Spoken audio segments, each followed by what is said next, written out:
नमस्कार दोस्तों, आपका हमारे चैनल में बहुत बहुत स्वागत। और जैसे कि आप लोग जानते हैं कि इस चैनल पर आपको जीके और जीएस के अति महत्वपूर्ण 25 क्वेश्चन बताए जाते हैं। तो हम शुरू करते हैं पहले क्वेश्चन से। नंबर 1 है आपका, कौन सा ग्रह पूर्व से पश्चिम की ओर घूमता है? वो सभी लोग जानते हैं, शुक्र ग्रह है जो पूर्व से पश्चिम की ओर घूमता है। नंबर 2 आपका आता है कि सितंबर 2021 को किन दो चैनलों को विलय कर संसद टीवी लॉन्च किया गया? तो जो दो चैनल थे वो आपके हैं राज्यसभा और लोकसभा, इनको दोनों को मर्ज किया और एक नया टीवी चैनल दे दिया गया, संसद टीवी। ठीक है। तीसरे नंबर पर जो प्रश्न है वो है, भारत में निर्मित पहला कंप्यूटर था। तो जो भारत में पहला निर्मित कंप्यूटर था उसका नाम सिद्धार्थ रखा गया था। नंबर 4 पर आपका क्वेश्चन है कि भारतीय अंतरिक्ष अनुसंधान संस्थान इसरो कहाँ पर स्थित है? तो ये कहाँ पर स्थित है? बेंगलुरु में। नंबर 5, एलिसा जांच किस रोग में की जाती है? एलिसा एड्स का जो रोग है उसमें इसकी जांच की जाती है। नंबर 6 पर आपका आता है, आधे अधूरे उपन्यास के लेखक कौन है? आधे अधूरा जो उपन्यास है उसके लेखक मोहन राकेश जी हैं। ठीक है। नंबर 7 पर देखिए, ऊष्मा का मात्रक क्या है? बहुत इंपॉर्टेंट है। ऊष्मा का मात्रक कैलोरी है। ऊष्मा का मात्रक कैलोरी है, इसको बिल्कुल आप नोट डाउन कर लीजिए, बहुत ही इंपॉर्टेंट क्वेश्चन है। 8 नंबर पर देखिए, किसे भारत का नेपोलियन कहा जाता है? देखो कितना अच्छा क्वेश्चन है। समुद्रगुप्त। समुद्रगुप्त को भारत का नेपोलियन बोला जाता है। नंबर 9, भारतीय संविधान को बनाने हेतु भारतीय संविधान सभा के कुल कितने अधिवेशन हुए? ये बहुत बार पूछा गया क्वेश्चन है, बहुत ही बार पूछा गया है, बहुत इंपॉर्टेंट क्वेश्चन है कि जो भारतीय संविधान है उसको बनाने से पहले कितने अधिवेशन हुए? तो वो कितने हुए थे? 12। ये लिख लेना, आप कहीं पर नोट डाउन कर लेना, बहुत इंपॉर्टेंट क्वेश्चन है।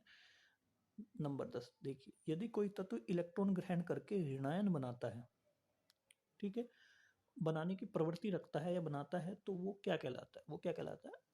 अधातु। और अगर कोई इलेक्ट्रॉन देख के धनायन बनाता है तो वो धातु होती है आपकी। ठीक है।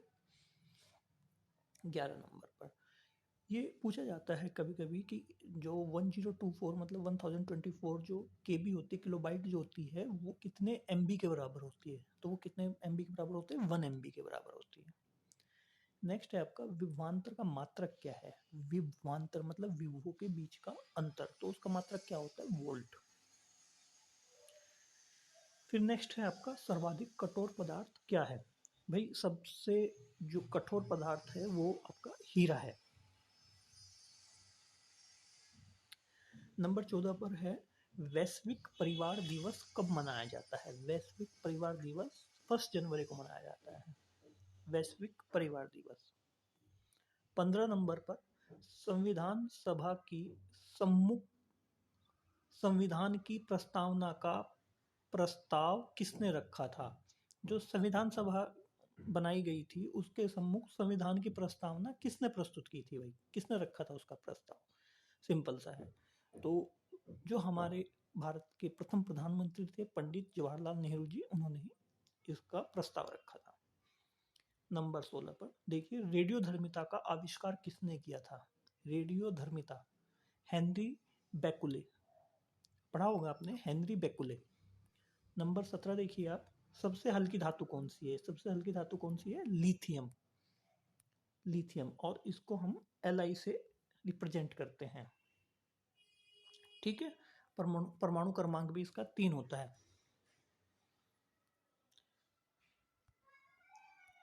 क्लियर? चीजें समझ में आई आपको?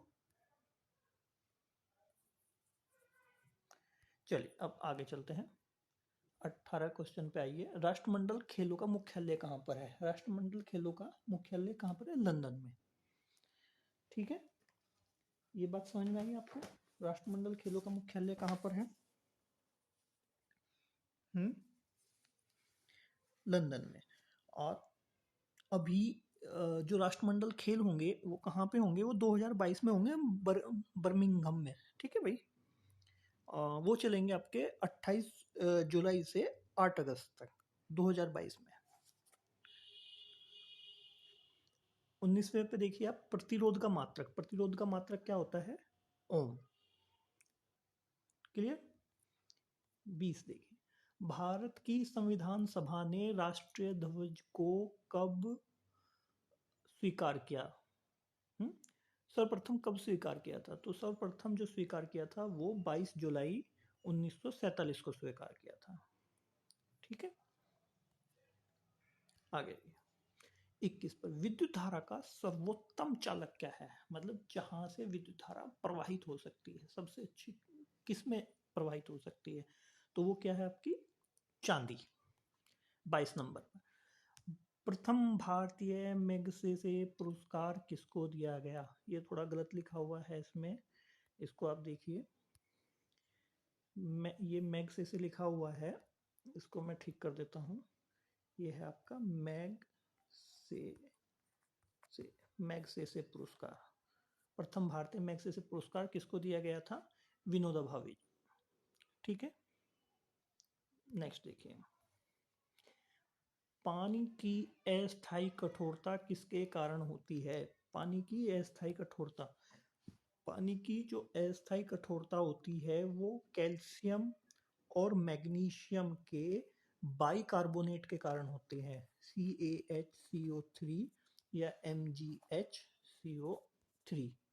ठीक है, इनके कारण होती है। कहीं पर कैल्शियम बाइकार्बोनेट दिया रहता है तो आप कैल्शियम बाइकार्बोनेट लगा दीजिए उसको, और कहीं पर अगर मैग्नीशियम बाइकार्बोनेट लिखा होता है तो उसको MgHCO3 वो लगा दीजिए। अगर दोनों लिखे हुए हैं तो फिर दोनों को टिक करना है आपको। ठीक है, नेक्स्ट देखिए, मिस्टर प्राइम मिनिस्टर किताब के लेखक कौन है? मिस्टर प्राइम मिनिस्टर, तो इसके लेखक कौन है? प्रदीप गुहा। ओके, नेक्स्ट देखिए, प्रोटीन पाचक एंजाइम है, प्रोटीन पाचक एंजाइम कौन सा है?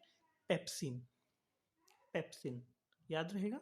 तो इस तरीके से हमने ये अपने 25 प्रश्न किए हैं जो बहुत ही महत्वपूर्ण हैं, और आपकी आगामी जो परीक्षा आने वाली है उसके लिए आप इनको एक बार पढ़ लीजिए। ये आपके एग्जाम में आने के पूरे पूरे चांसेस होते हैं इस प्रकार के प्रश्न। ठीक है दोस्तों, अगली एक अच्छी वीडियो के साथ फिर हम लोग आएंगे। नमस्कार।